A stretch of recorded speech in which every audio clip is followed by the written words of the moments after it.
Thank you everybody for sitting in while I'm waiting for this stream to tee up.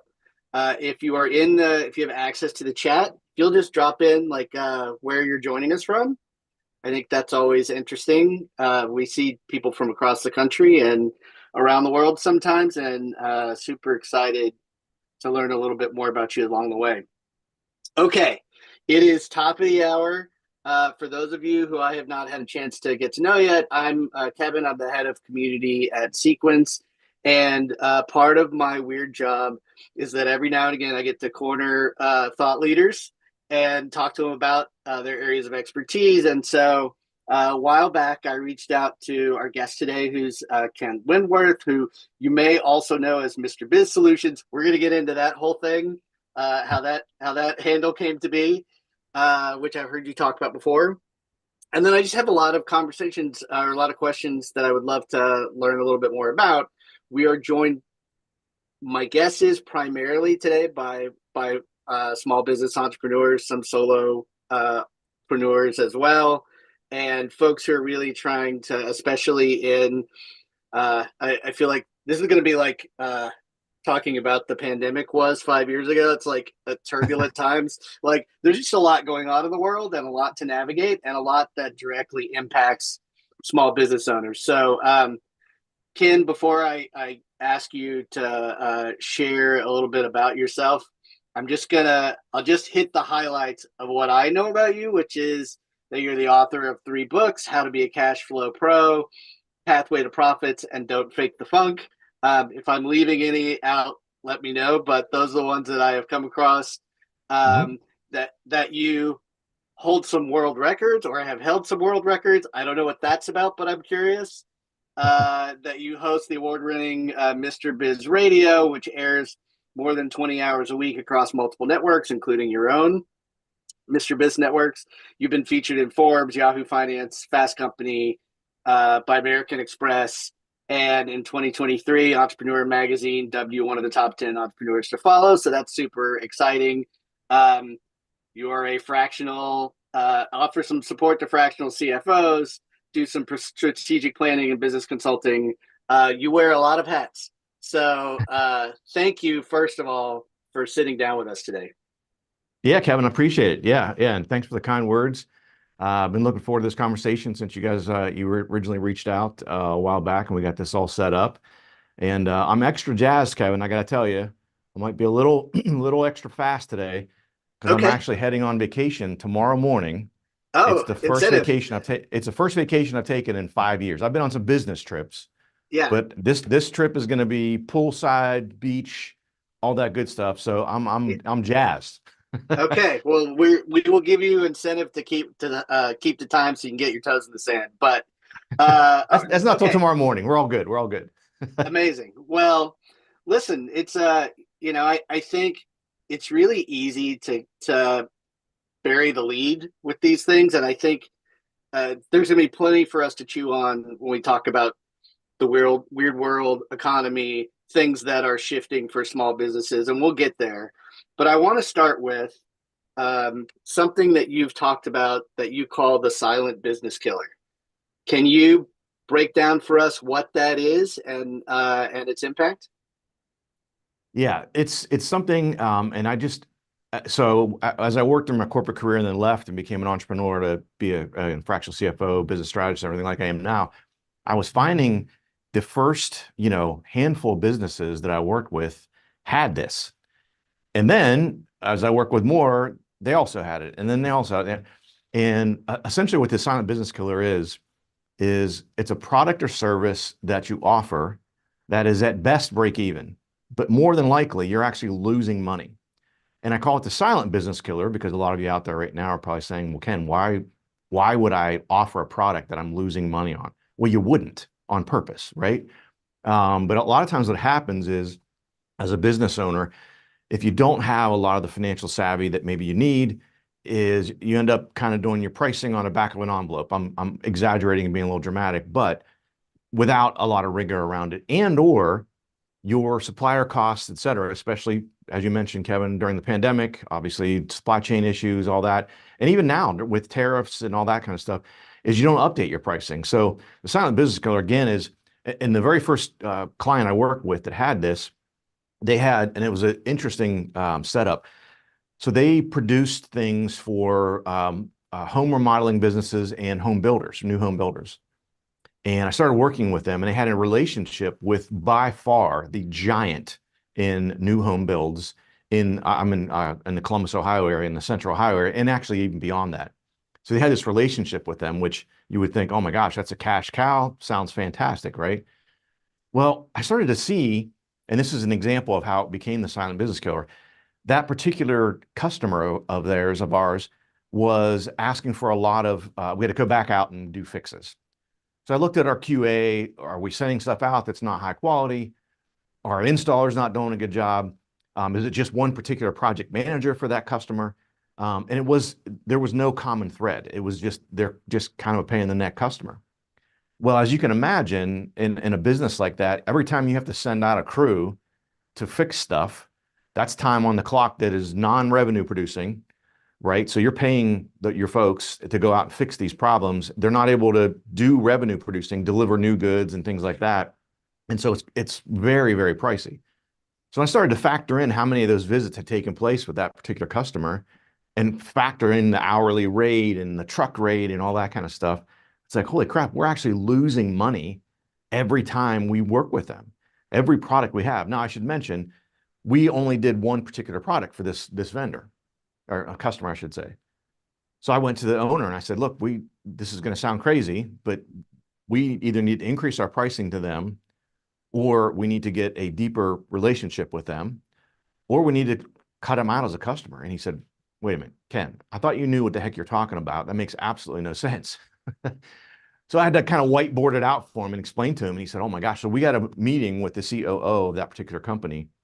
And we said, look, we can keep the pricing as it is for that one particular product, but we would like an opportunity to bid on additional products that they obviously have other products that we have.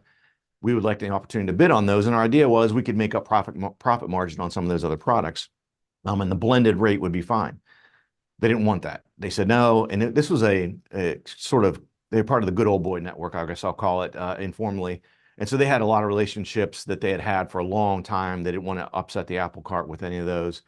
And so we literally said in the meeting, 60 days, we'll give you 60 days. We'll continue to produce everything that's in the that we have currently that we're going to do for you. And then we'll continue to do that for the next 60 days until you find another, source for a vendor for what we provide for you. And I get back out to the car in the parking lot, and the owner had driven, and he sits there. Before he starts the car, he looked at me and he goes, did I just make a huge mistake? And I said, no, because again, and I say this, and I'm not the only person, I'm not the originator of this. I heard someone say this and it just makes perfect sense. Revenue is vanity, profits are sanity. So that particular customer, revenue was fantastic. But the more we sold with them, the less money we made, because we're losing money on every single product that went out the door. And so it's very counterintuitive to most folks, because they're chasing those revenue dollars, those sales dollars. In this case, we're saying we'll take less sales, but we're actually going to make more money. Our net income is going to go up because we're going to lose this loss leader that we have. And so that, again, that's why I call it the silent business killer. And I will mention, for any business owners that are watching or listening or whatever, that say, oh, well, I mean, that's just silly. No one will do that. I don't have that. I'm here to tell you that so I've been doing this now. I left the corporate world. I left JP Morgan at the end of 2015. So I've been doing this almost 10 years.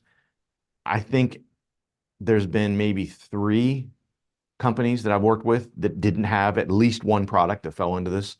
So you Yeah. more than likely have it. And again, that's why I call it the silent business killer, because you just don't realize it. But think about it, just taking away those things, you can sell less and make more money, right? You don't, it makes, again, most people say that doesn't make any sense whatsoever. But when your profit margin is negative and you get rid of the negative, all of a sudden, the net result is a positive. Yeah, I think when it feels like when you can look at those business opportunities and remove the emotion out of the equation, or whatever it is that's causing that jaundice view, like you have an opportunity that, like, just in black and white, it seems really obvious. do you feel like, okay, so uh that bears to mention, like, that requires a keen eye on your margins and being willing to take a look at some things that might be painful to realize. Like, what steps do you recommend that most small businesses take just to get started with identifying what some of those albatross scenarios might be? Yeah, I mean, taking a good hard look at every single product you have. And again, most people probably don't do that because they're focused on, running the business and they're not in the weeds as much, unless they have a sort of financial background. So that's critically important. I call it mind your margins. And minding your margins is critically important, not only overall in your business, but also looking at it by customer and then even more specifically by product, because then you can flush out some of those things like, holy crap, we're not charging enough for this. And you may find that there are instances where because of your supply chain, you just can't offer it at a price that's very competitive. And you may end up cutting those particular products or services, out of your repertoire, which is fine. Again, because think about it. If you're taking your sales folks away from loss leaders, away from bad things, and focusing them on higher margin products and services, I mean, it can have a very cumulative, hugely cumulative impact on in a positive way on your net income because now they're focused on the good stuff. So minding your margins and again, taking that deep dive into, again, by customer and then even more specifically by every single product and service you have is the first step. Once you do that, there's a lot of heavy lifting with that, of course, depending on the number of products and customers you have. But once you do that heavy lifting, I mean, most customers now, we take some we take a quarterly look. Sometimes we take a semi-annual look to just kind of go through and review things. And we keep a dashboard of things overall, and we'll see if the things are trending in a bad way, the margins are trending in a bad way. We can dive into it a little bit deeper. But once you do that initial sort of deep dive into those, you can make adjustments on the fly. I mean, we got one customer that sources a lot of their raw materials overseas. And so with the tariff situation, we had to do a deep dive of that, of figuring that out. And then we go through all this heavy analysis and then things start to lighten on the tariffs. So then, it's build in that case, building models to where you can put in variabilities and be able to, turn on a dime if necessary, makes it easier. Usually that's not the case. We don't have the tariff situation. We don't have a pandemic. Obviously those things are sort of one-off deals, but again, very, very important. You could literally in those situations have less sales, but more net income. Yeah, amazing. I do think that, like, one of the, and this gets talked about, it's probably almost a cliche at this point, but the idea that one advantage that small businesses sometimes have, maybe often, is that it is easier to pivot. I mean, it's easier to, what's the analogy? It's easier to turn a speedboat than a frigate. Like, it's just, Yeah. if and maybe one of the lessons from uncertainty is to be nimble and try to be prepared and like you say, be ready for contingencies. Yeah, I'm always trying to think ahead. So, and I always joke, Kevin. So I've said this for many years that I'm strategic to a fault. And most people say, again, what are you talking about? How's that to a fault? What I mean by that is I am always thinking 3, 5, 7, 10 years out, but sometimes at the cost of I trip over the curb that's right in front of me because I'm thinking 5 years out and I'm not thinking about what's right in front of me sometimes. So, the pandemic, when that hit, of course, I had no idea. I'm not claiming I knew there was a pandemic coming. I don't think anyone did. But I knew there was an economic downturn coming because, and again, I didn't know it would be in the form of a pandemic, but so the average business cycle is about 5 years. Over the last 60 years, 70 years, the average business cycle is 5 years. It's just how it's been working, right? Sometimes it's 6, sometimes that's 4, right? But on average, it's been about 5 years. And meaning that the economy grows, grows, grows, it hits a peak, it starts to go down, and then we hit a trough, right? And that Yep. cycle was about 5 years. Well, we had been on a 10-year run, from coming out of the trough of 08, 09, early 2010. Yep. So I'm like, we are overdue for a downturn. It's just economics. It's going to happen, unfortunately. And so I started with my clients at the time, of preparing for that downturn because I look at downturns as a huge opportunity. I don't look at them as like, oh my gosh, batten down the hatches, get in fetal position, like, oh, can we survive? Because if you're Right. prepared for them, it's a huge opportunity for growth. And that played itself out. So I began preparing balance sheet wise with each of my clients to make sure that we had plenty of capital and we were ready for that. And it enabled them. So I had one client that one of their top competitors was going out of business. And so we were able to acquire that company for dimes on the dollar. Now, some people look at that and they say, well, that's taking advantage of someone. No, it's not. Actually, it was someone who was nearing retirement, a baby boomer, and the downturn happens, and he said, I'm not going to wait for to come out of this. I just want to be done. And he was going to just close the doors. And we were able to acquire the company, kept all the employees, so we saved all those jobs, acquired the inventory, acquired his trucks and things like that, and we grew. So now it was the number. So we were number one in the market. They were number three. So now we're number one by a landslide, right, in the market, which actually just ended up propelling us even further. And Yeah, but it was because we were prepared for that downturn. It's funny, as I started to prepare, the owners that I was working with, they're like, Ken, you're being negative. Like, we grow 10% every year. Like, I barely have to lift a finger and we're growing 10% every year. Like, if I really push the gas pedal, we can get to 20 and 30%. I said, it's coming. I'm telling you, it's just how the cycle works. It's the law of averages. It's going to catch up with us. So then the pandemic hits, and then all my clients are like, oh my gosh, you're a genius. I'm like, well, wait a minute. I didn't know it was going to be in this form, but I knew there was a downturn coming. So even despite the pandemic, even if that never happened, I think we were going to, in regards to who's in office, by the way, this 5 year on average cycle happens whether they're Democrats, whether they're Republicans, it doesn't matter. It's just sure. how it flows. And Yeah. so like we were able to take advantage of a lot of those situations and grow the businesses.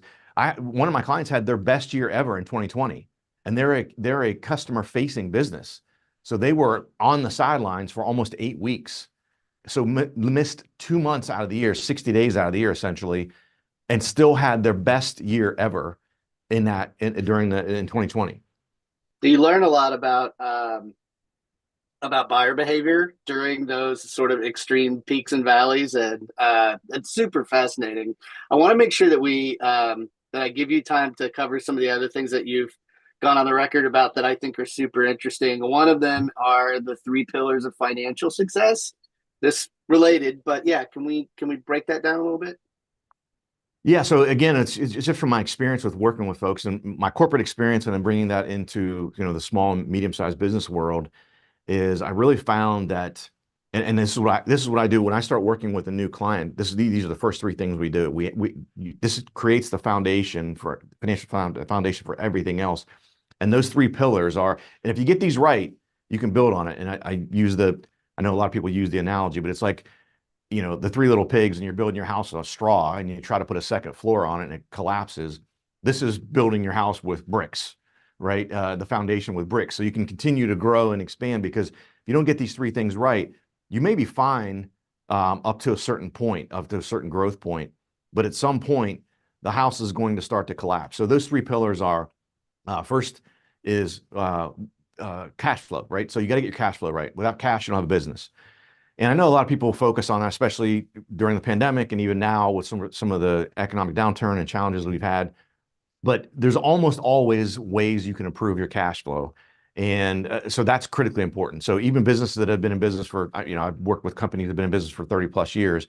We've been able to implement some new things that they can improve that cash flow, make things easier, rely less on line of credit and things like that when there's a downturn. So that's number one. The second one, I hate to say this, Kevin, I don't know if this is family friendly. It's the B word, not the B word a lot of people think of. It's budget is the B word. Oh yeah, Yeah, and and I say that's that I another say one. that funny because Mrs. Biz, she doesn't like the B word either. Budget. She doesn't like that either. But it's critically important because, as they say, what you measure gets better, right? And so if you don't have a financial plan that you're measuring against, you don't know exactly how you're going. You get a potential opportunity. Let's say it's to go to a trade show or some advertising opportunity or whatever that's going to cost you a certain amount of money. Do you have the money for that? I'm not talking about just in your checking account. I'm talking about, does that fit into your plan? And the other thing I'll mention with a budget really quick is I think a lot of people think of the word budget like the word diet, right? So Kevin, if I tell you, hey, Kevin, let's go on a diet together. I mean, most people think of, okay, well, I got to drink a lot of water and eat salad and make sure I get my protein and my macros right, right? But more so thinking of it from a scarcity perspective. A Yep. budget could be that you're cutting back, but it also could be for growth. You could be spending money because you're like, hey, I want to grow 30% next year. And in order to do that, I'm going to need to spend some money. So it's not necessarily, budgeting is not necessarily, at least the way I do it, is not necessarily just, oh my gosh, let's just, cut everything back and cut. It depends on the goals of the business and where you're at. But critically important to have that budget and measure against it every single month to make sure of where you're trending, because then you're not figuring out in August that, oh my gosh, we're, X% behind our annual revenue target. How the heck am I going to, finish out the last 4 months of the year and try to still get there? Every single month how you're trending along. You can get to in the first quarter and say, we're 15% behind. I got 9 months to make up 15%. How the heck do I do that? And doing that as you go along to help ensure that you get to your goals at the end of the year. And then the third pillar is pricing, but I call it again minding your margins. We talked about that just a little bit ago, but critically important. Again, minding your margins, and that doesn't mean just increasing your pricing. That's why I used to say pricing, and I think most people interpreted that as, oh, Ken's going to tell me to raise all my prices by 10%. That's not it at all. It's, again, going back to what we talked about a little bit ago, is making sure that each product and service you have is you're selling it at the specific margin that you should be selling it at. So, and that's different for every business. But another semi, controversial, triggering statement I usually make to people is, if you're running a business and your net margin, not gross margin, your net margin is less than 10%, unless you're in the food industry, hospitality industry, which margins are very, very tight there. Unless you're in that, if your net margins are less than 10%, you have a hobby, not a business. You are working way too hard for not enough money. Every Right. business outside of, and there could be some rare exceptions, but really outside of the hospitality, again, food industry, running a restaurant, things like that, where again, the food margins are extremely difficult to have high margins. But if you're less than 10% of a net margin, you got a hobby, man. You're working your butt off, and I hope you really love it, and maybe you're fine with that, but you should be making more money. And again, it's not just about raising prices. It's about looking at, again, suppliers and all that kind of stuff. And I've got a whole bunch of things in the books about how to work on, your suppliers as well. So again, it's not necessarily just raising prices to do that, but so again, cash flow, budgeting, and then minding your margins. Those are the three pillars. And I work with companies initially, we get those three right, and then we start to expand beyond that. Totally makes sense. And I do want to call out Don's comment, who said, Don, uh, I'm with you on the things that you commented here. One is that he feels like we're in the down. So I'm gonna say these out loud because the people who are watching the stream can't see the chat. But Yeah. he says, I feel like the downturn is happening now. I do think in terms of uncertainty, I think there are a lot of people who feel like at the very least it's possible. We don't know where the bottom is, but at the very least it feels like there is a correction maybe happening.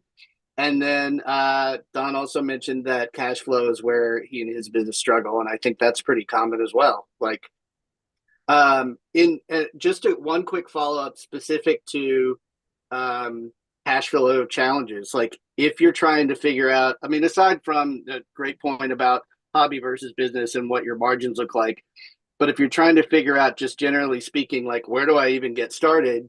How do I figure out what my cash flow problem is? Do you have a recommendation or a couple of a trick or two that somebody might consider? Yeah. So the first one always is, and this sounds really obvious when you say it out loud. It's like a lot of those things that you're, when you hear them, and a lot of times when I'm working with owners and I tell them something, they're like, oh my gosh, I feel like an idiot. Why did I never think of that? It's what I call the first step in improving cash flow overall is shortening the payable receivable cycle.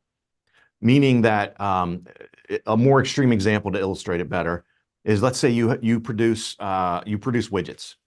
And so you may buy the raw materials to produce your widgets on day one. It takes you, let's say, I don't know, 10 days for it to go through your production. You put it on the floor, you put it for sale, et cetera. It takes you, I don't know, make it up, 10 days to sell it. That's 20. Now you're 20 days in. You already paid for the materials. You paid for the labor. You've made no money so far. So you're way negative on the cash flow, right? Now you're 20 days in. Then you sell it on a net 30 terms, assuming they pay you in 30 days. And with cash Right. flow challenges, not everyone's doing that, right? Right now, Yeah. unfortunately. Now you're 50 days in, before you've gotten any cash. In the meantime, like I said, you've already paid for the raw materials, you've paid for the labor to create the widget, you've paid probably a sales commission if you've got sales folks, and you're 50 days in before you get it. Best case scenario in this example, you're 50 days Yeah. in before you get any cash. So you're way in the negative. So finding ways, and there's a bunch of different ways to do this, of shortening that payable receivable cycle. So between the time I'm paying for the first thing, right, I'm laying out the first dollar to produce that widget, and when I receive the money, shortening that cycle. In this case, let's say it's 50 days, shortening that down to 45 and 40 and 30 days makes a massive difference on your cash flow. And especially in times of downturn, think about it. If you're producing those widgets, you're not watching your inventory close enough, or anticipating a downturn, and you keep churning along and having production at the levels you've had it at, where I don't know, let's say things have slowed down by 20%. Now you're really in trouble, because now it's not 20 days to sell it. It could be 40 days or 60 days or whatever. You know, your time to sell could be increasing significantly. Well, now you're really in trouble on the cash flow side, because now you're 100 plus days into it with all this money out the door without any money coming in for that widget, you know. So that's the very first thing, is looking at ways to do that. And again, there's a whole bunch of different ways. I outline a bunch of them in the book, but you know, and I'm not trying to be nefarious. There's just so many different things. It depends on the Oh, business, and sure. you know, how you invoice, and when you invoice, and paying particular attention to that. You know, the biggest thing, another big thing I should say, on your accounts receivable. Again, it's a very obvious thing, but I think a lot of folks don't really pay attention when things are going well. You don't necessarily pay as close attention to your accounts receivable as you should. And, you know, maintaining certain levels, having some KPIs on your accounts receivable to make sure, what are my DSO, my days sales outstanding? How long is it taking me from sale to collecting the money, right? Measuring that. And maybe it's fine, but you want to keep an eye on it to make sure that if you're at 25 days and all of a sudden it's creeping up and you're at 32, 35, well, you're trending in the wrong direction. What's wrong? What can we fix here to get that Right. back down into a more acceptable level? Even at your AR, having the total of your AR. A really easy rule of thumb that I use for folks is your accounts receivable balance, total balance, everything outstanding should be no more than 8% of your annual revenue. And that's kind of the max. You should be trending at that. So that's another thing that you can check, right? If you're creeping up into the 10% range, again, depending on your revenue base or your sales base, that could be pretty significant, and you want to keep an eye on that. And, you know, in dire situations, I call it dialing for dollars. Let's look at the biggest ones that are outstanding, and let's get on the phone. Like, don't send an email or a reminder or whatever. Let's get on the phone, because squeaky wheel gets the oil, as they say. There's a Yep. reason that saying is so tried and true. But, you know, getting on the phone, and most of these things are you know, you have relationships with these folks. And the other thing I'll mention about it is, don't be afraid. And again, this is another one of those things that sometimes I catch some heat for people get, you know, a little out of their pennies in a bunch about, is don't be afraid, if necessary, if you don't have someone in-house who's working on your accounts receivable regularly, and even if you do, don't be afraid to use a collection agency. Don't be afraid to bring a professional in. Now, when I say that, I know there's a few caveats to that. Number one, maybe you have a long-term customer, you don't want to, you know, upset them by doing that. Before you even get to that point, you've made some phone calls, you've talked to them, said, look, you're 150 days, you know, we're 5 months into this, you're 5 months late paying me. And especially if it's not a consumer and it's another business, they know what it's like to not get paid, and they know how frustrating it is.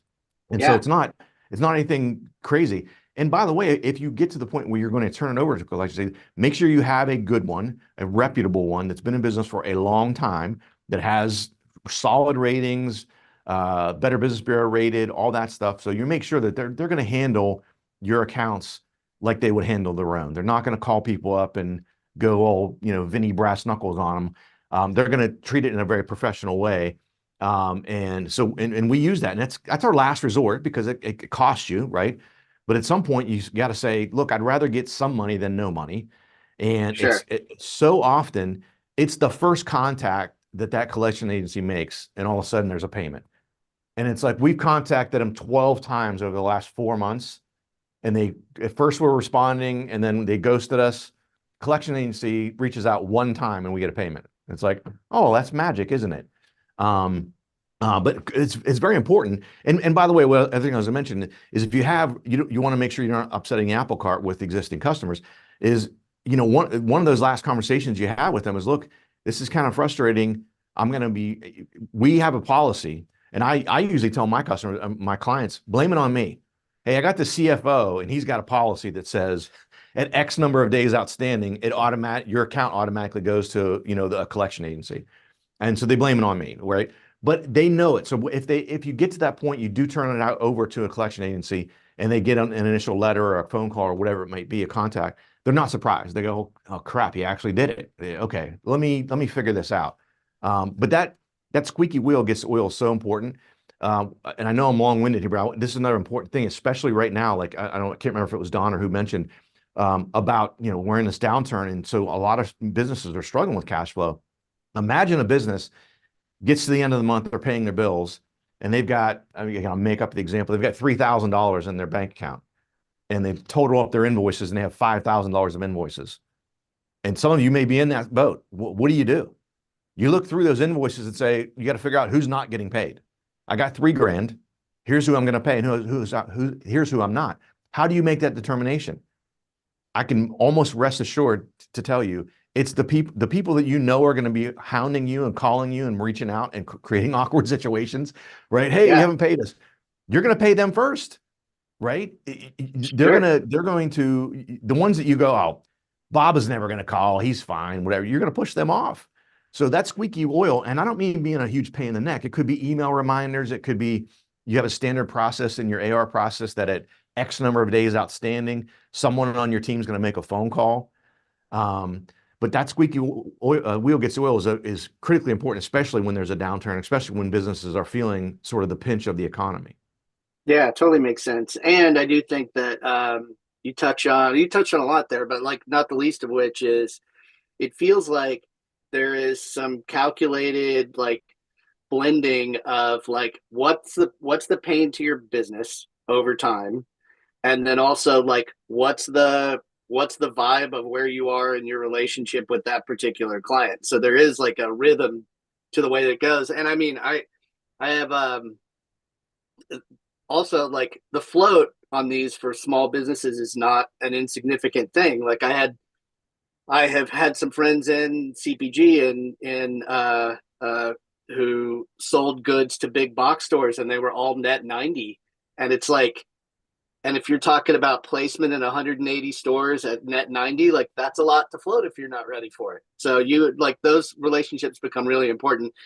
We do have another question, which was, and if you don't have one that you want to specifically call out, we could pick this up privately, or you guys can connect otherwise. But Don did want to know if you have any recommendations for collection companies that you think are reputable. I do, yeah, I do actually. I have one, and again, I'm very particular because you can get in bed, so to speak, with the wrong type of company that don't have the same ethics and morals that you do. There are plenty of them out there. You probably, well, hopefully you haven't, but you may have gotten phone calls from them if you ever were in that situation. And there's one that I've used. They've been in business for almost 40 years now. They're actually local to me here, but they handle accounts nationally. And again, they've been in business for almost 40 years, I think 38 years. They've got super high ratings. I switched from the company I was using. They got turned over, got a new management. All of a sudden, things went south pretty quickly. So I went searching for another one. I went and visited these guys. I saw their facilities. I saw, how things are. I literally, as I was walking around, I'm listening to their folks making phone calls and listening to how those phone calls are. And are they heavy-handed? Are they very professional? I asked him, I said, if I send you an account, what are the things you do? What's your process? Emails, letters, phone calls? And I said, send me sample letters. Send me the sample emails. I want to see what they look like to be able to do that. So again, I started using them exclusively with clients, probably 3 years ago. Results have been fantastic, and they've been really good. I can reach out to you privately as well if you want, but the name of the company is Mead and Associates. It's MEADE and Associates, and they're based in Columbus, here in Columbus, Ohio.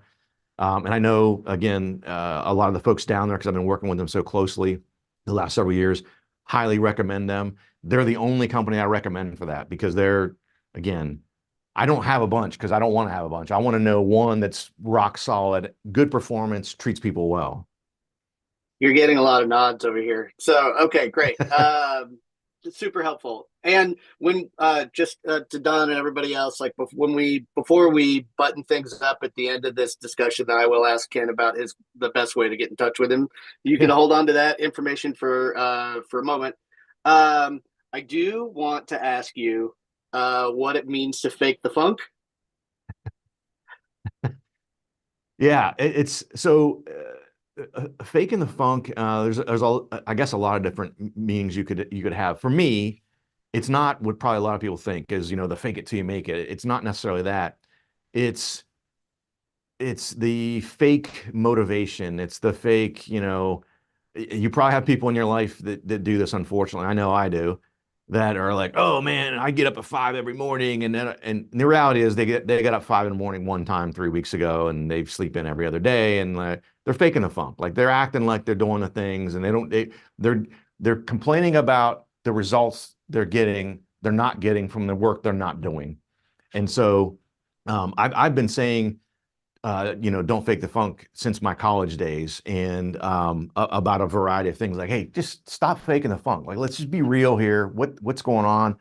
And that's how it became the title of the last book is because this last book is about, it's not necessarily business focused. The first two were very business focused. This one's about motivation. And a lot of it had to do with some of the things that I've been fortunate enough to achieve, the world records and other things like that in my career, my personal life, my competitive life. And it was like, I kind of stumbled upon it. I didn't realize that I had this 4-step process and everything. And as we were going through and trying to come up with a name for the book, and it's like, there's so many cheesy titles like, oh, motivation this and success that, and, all that. And finally, someone close to me was like, you just got to tell people to stop faking the funk. And I was like, yeah, no kidding. Like, wait a minute, that might fit. And so we did a bunch of no, I shouldn't say a bunch. We did a couple different tests on it with 1,000 people in the target demographic of the book, and it was by far and away the choice. We gave people 4 choices, and it don't fake the funk. God, I forget how much. It was like over 80% of the votes out of 4 choices. So the other 3 choices got less than 20% combined. So we're like, I think we have a winner here. And it's funny, since then, since the book came out a lot of people, I don't know, those of you guys, if you happen to follow Grant Cardone. So he's been on my show a few times. He's not everyone's cup of tea, but that guy's very busy, billionaire, whatever, all that stuff. The second time I met him, it had been 8 or 9 months since the first time I had seen him. And he was on my show on Mr. Biz Radio. And during the intro to the show, it says something like, when you're ready to stop faking the funk and take your business to the next level, something like that. He heard that. Again, it was 8 or 9 months later. I'm in his office, and Brandon Dawson, one of his business partners, brings me in. And he goes, "Hey, I just want to stop by and bring Ken over to say, hey, to see what you're doing." And he said, "I didn't know you were bringing Mr. Biz." He said, one thing I know about this guy, he doesn't fake the funk." And I'm like, if that guy, as busy as he is, with many tentacles he has, if he can remember that about one person, me, that he's essentially met one other time in his whole life, that thing must be catchy enough. And it has caught on a lot, and people remember it because it's sort of unique or whatever. But yeah, so that was sort of the derivation of all of it. Um, and never undersell alliteration. Like, Yeah, I mean, like it works for crying out loud. That's real. That's totally fascinating. yeah. So Kevin, to Oh, that point, real yeah, quick, sure, think yeah, about it. Don't fake the funk. That's my third book. Second book, Pathway to Profits. See a pattern? yeah, I'm a big right. fan of alliteration myself. We did a bunch of research on it. The length of a book title, the number of syllables in a book title, the alliteration aspect to it, having something unique, things like that. So Well, and it's also one of the it kind of goes back to like I talk to my kids about this. It's like half the battle is showing up. Like if you will, I never cease to be amazed when I am reminded that effort, like people reward effort on a regular basis. Doesn't mean that it's always going to be exactly what you want when you want it, but it's like over time, like effort is rewarded, and just being present and being ready, uh, huge deal. Yeah, Um, I call that yeah, consistent perseverance in the book. That's so the yeah, four things that's SMAC, the acronym, and C is consistent perseverance. Even if to your point, Kevin, even if the effort is not the right effort, you show up and you completely screw up. Well, guess what? I know it won't work that way. If I wouldn't have got out of bed and tried, I would have never known that particular method, whatever I was trying, wasn't going to work. So now the next day, I'm going to try this way. I would never do that again because I know it doesn't work. Even though it was effort and it was bad, it actually is good because it pushes you in a different direction. yeah. Like, and sometimes that new direction is the one that maybe the path that you should have been on before, but you don't know until you get there. So Right. that's Yep. that super fascinating. Okay. Um, and I don't know whether this is your take or I caught a snippet from your show, and you had a guest on, and you guys were talking about chasing the big no, and in terms of like sort of a sales conversation, and it feels like this is kind of adjacent to what we're talking about now. So I'm it. Can you explore that a little bit? Share with everybody what that conversation was about. Yeah. So Andrea Waltz is her name. She wrote the book Go for No. And essentially what it is that, in the sales process, especially, everyone fears no, right? They fear rejection. Everyone does. I mean, it's just human nature, right? You don't want to hear that. And her point is you need to go for no. And she talked about an example on the show of how her husband many years ago was a salesperson, had been struggling in sales, was maybe going to be losing his job soon. Someone came in, he sold him, he was selling men's apparel and sold the guy, a couple of suits and some shoes and whatever. And his boss, so he's all excited. Like he's been struggling, he gets this big sale, he's pretty stoked. The customer leaves, and his manager came up to him and he said, thinking he's going to get praise, right? And his manager said, what did he turn down? And he's like, what do you mean, what did he turn down? Did you see all the stuff he bought? I've been struggling. I just got this huge sale. He's like, could it have been bigger? He's like, I don't know. He said, did you ask him if he needed three suits? Because he bought two. Did you tell him, hey, we can get you a third and we'll give you 10% off? Or did you ask, hey, you know what? That third suit you bought, you probably need a pair of brown shoes, not just the black ones you bought. Oh, do you need a belt to go with that? You know what? We've got a belt over here that matches those shoes perfectly. And, she tells this story of like, oh my gosh, like I never thought about it that way. Ask until you get a no. And don't be afraid of that. And when we talk about the example, I think I may have brought it up. I can't remember if it was her, she or myself, but it was, when you're going through the sales process and it takes you, let's say, 10 phone calls to get a sale. Her concept of going for no is you need to get 9 no's before you get to a yes. So don't get discouraged 5 no's in. And I told an anecdote about someone I mentored that I kind of introduced this concept to him. I'm like, how many sales do you need to make quota? And he said 10. I'm like, okay, well, you need to hear 9. And how many calls does it take? And he said, usually 10 calls. I said, well, you need to hear no 90 times to reach your quota. He's like, what? What are you talking about? So I'm like, 1 in 10. You're going to hear no 9 times. You're going to get yes once on average. You need to make 100 phone calls then and be prepared to get 90 no's. And it changed his mindset, his mindset so much that I think I mentioned that we went to lunch. This was like 3 months later. We went to lunch on like a Wednesday. And the first thing I said, I'm like, hey, how are things going, Barry? And he's like, I'm 40 no's in. I got 50 to go this week, and it's only Wednesday. And Yeah, again, it's not purposely hoping that you hear no, but it's not being afraid to ask, right? So often we again, because we kind of like shrink down, like, oh, this guy or girl has bought a lot from me. I don't want to push the envelope. And again, it's not about being a pushy salesman. It's just asking that question, like the example I gave, like, hey, you know what? Have you thought about? Do you have a pair of brown shoes? Do you think that would go with this suit? That's not being pushy. That's actually being helpful potentially, right? Um, and so that's the whole concept of going her book Go for No. I'm a believer in it as well. I mean, you can't be afraid to ask those things. One of my favorite quotes of all time was a Steve Jobs quote, and it's if you don't ask, the answer is always no. And it's so important, great. and not just sales, but everything. So often we're afraid, and I talk about it in my last book of when I'm tackling something brand new and I want to be successful in it, I go out and find people who have already had wild success in whatever I'm trying to do, whatever it might be. And then I reach out to them. I find them. I DM them on social media. I'll try to get their email. I'll send them something. I'll send them a book in the mail. I'll send them a handwritten letter in the mail. If you don't ask, the answer is always no. Now, do I hear back from every single one of them? Absolutely not. But do I hear back from most? Yes, because people want to hear that. The Steve Jobs story, real quick, of that quote, he was like 12 or 13 years old. And this was a long, long time ago.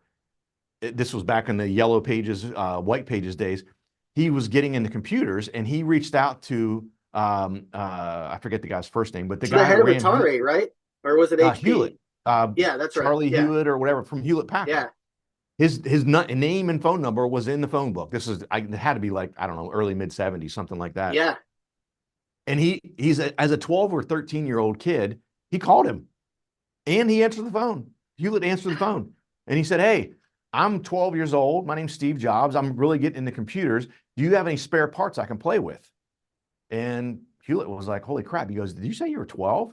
So he was so impressed by that he invited him down, met Steve Jobs, gave him a bunch of parts. He played with him. He said, "Let me know your progress." So he comes back, shows him, "Hey, I built this." And then Hewlett was like, "Hey, you need to become a summer intern here." And so he worked at Hewlett. I think it was before Hewlett Packard. I think it was just Hewlett at the time.